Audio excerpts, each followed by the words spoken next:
Hi and welcome back to my channel for another art journaling video. Today I'm playing in my 6x6 watercolor journal and I want to create a matching page to the right page.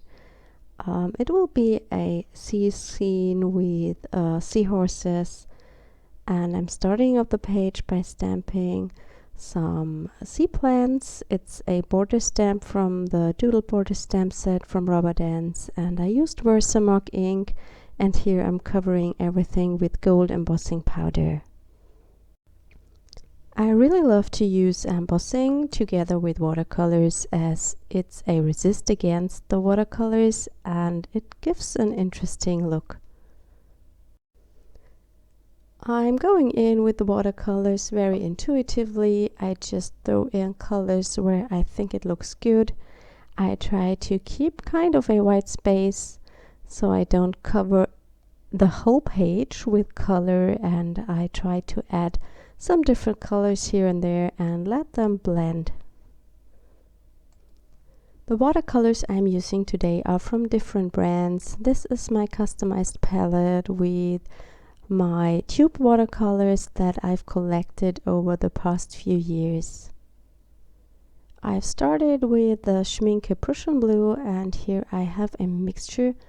I believe it's one of the Van Gogh greens that have a granulating effect, and the Schminke Turquoise Green. And this palette is my favorite, I have to say. I have the Mugello Mission Gold palette, which is also wonderful, and I have the White Nights and also the Rosa Gallery, which are great for their price. But this is my favorite palette because here I have the colors I love the most, and it's the one I pull out the most when I start playing with watercolors. If you're interested in a video of the right page here in my journal, I have linked the video in the top right corner info box of the video screen. Normally in my videos I would turn on the music now because there is a little gap between my talking parts, but I am not sure if you like that. I sometimes watch videos, especially on Skillshare at the moment, and I hate it when there is music in between. And I want you to tell me what you want to have. Should I turn on music when I'm not talking, or should I just keep the spaces quiet? Please let me know in the comments.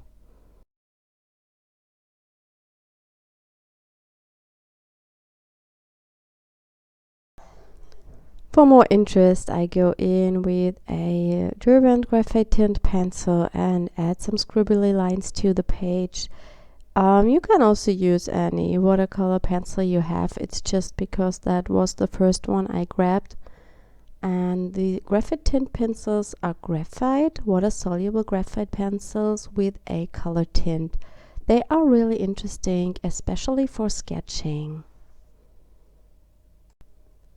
I also go in with my favorite pencil. It's the Magnus watercolor pencil from Faber-Castell, and it's a jumbo pencil, and I really love that one. I dip the nib into water and then I go over my page and you get a really dark black line. It's perfect to make some marks. And you see that I hold my pencil at the very end to make really loose lines. And you also saw me doing this in real time, so I have no hurry when I do it. I just relax and let the pencil do its job. Here I'm adding some more interest to the page by adding one of the doodle borders as sea plants to the bottom, and I'm using a Memento dye ink pad for that. I create more texture on the page with the ticket stamp from the Rubber Dance collage elements, and here you see me coloring in my main images. I will use the seahorses from the Textured Sea Creatures stamp set. I have stamped them to watercolor paper and color them in very quickly. I am not very good when it comes to stamp coloring.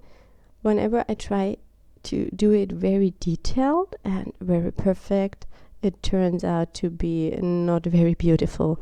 So most of the time I'm coloring in my stamps, I just try it the loose way, and that often looks really nice. Here I go in with a damp brush and just pick up some of the paint to create a highlight on the seahorse. I'm using the same red I've used on the background. Having the same colors on the main image and on the background always makes a page look cohesive. If you use totally different colors, it might look a little bit strange, I think. Also, keeping the contrast high makes a motif look more interesting.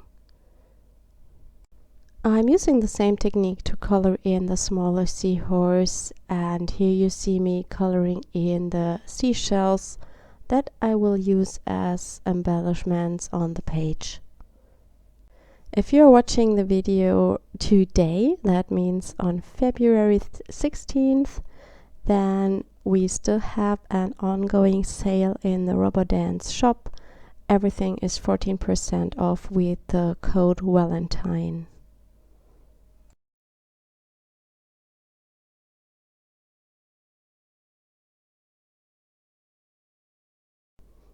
When I'm done with my coloring and when the images are completely dry, I cut them out to adhere them to my page. Here you see me stamping the seahorse again directly to the page, and the reason for that is when I cut it out, I cut off some of the details that go out of the line of the seahorse, and so I don't lose those details because they are directly stamped to the page. This is a technique I use very often.